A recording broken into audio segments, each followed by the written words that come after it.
Digital marketing లో అనుభవం ఉన్న ఎగ్జిక్యూటివ్స్ కావాలను సంప్రదించవలసిన నెంబర్లు 8688906084. వరికి మద్దతు ధర 117 రూపాయలు పెంపు. క్వింటాల్ ధాన్యం ధర 2300 రూపాయలు ఉండే. జొన్న ప్రతి సహా 14 రకాల పంటలకు ఎంఎస్పి పెంపు అంటే కనీస మద్దతు ధరను పెంచుతూ అక్కడ కేంద్ర కేబినెట్లో కీలక నిర్ణయాలు తీసుకున్నారు. నిన్న కేంద్ర సర్కార్ వరికి కనీస మద్దతు ధర ఎంఎస్పిను పెంచింది. 117 రూపాయలు అదనంగా పెంచడంతో క్వింటాల్ ధాన్యం 2300 రూపాయలకు చేరింది. వచ్చే ఖరీఫ్ సీజన్కు సంబంధించి వరితో పాటు జొన్న పత్తి సహా 14 రకాల పంటలకు ఎంఎస్పిని హైక్ చేసింది. కేంద్ర కేబినెట్ బుధవారం పలు కీలక నిర్ణయాలు తీసుకుంది. వీటిని కేంద్ర రైల్వే సమాచార ప్రసారాల శాఖ మంత్రి అశ్విని వైష్ణవ్ మీడియాకు వెల్లడించారు.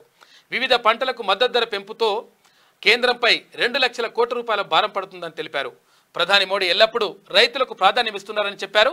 మూడోసారి అధికారం చేపట్టాక అన్నదాతల కోసమే మొదటి నిర్ణయం తీసుకున్నారని, తొలి కేబినెట్ మీటింగ్లోనూ రైతుల సంక్షేమం కోసం కీలక నిర్ణయాలు తీసుకున్నట్టు చెప్పారు. అయితే ఉత్పత్తి వ్యయం కంటే ఎంఎస్పి కనీసం 1.5 రెట్లు ఉండాలని 2018 కేంద్ర బడ్జెట్లో నిర్ణయం తీసుకున్నామని, దీనికి అనుగుణంగానే ఇప్పుడు కనీస మద్దతు ధర పెంచామని అక్కడ కేంద్ర మంత్రి అశ్విని వైష్ణవ్ చెప్పిండు.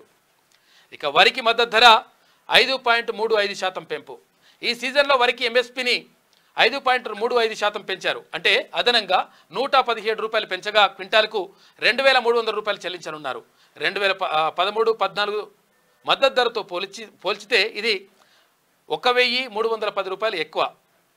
ఇక మధ్య రకం పత్తికి 7121 రూపాయలు, లాంగ్ స్టెఫెల్ రకానికి 7521 రూపాయలు పెంచిందంట. మొత్తం మీద మద్దతు ధరను పెంచుతూ కేంద్రం నిర్ణయం తీసుకుంది. 117 రూపాయలంట.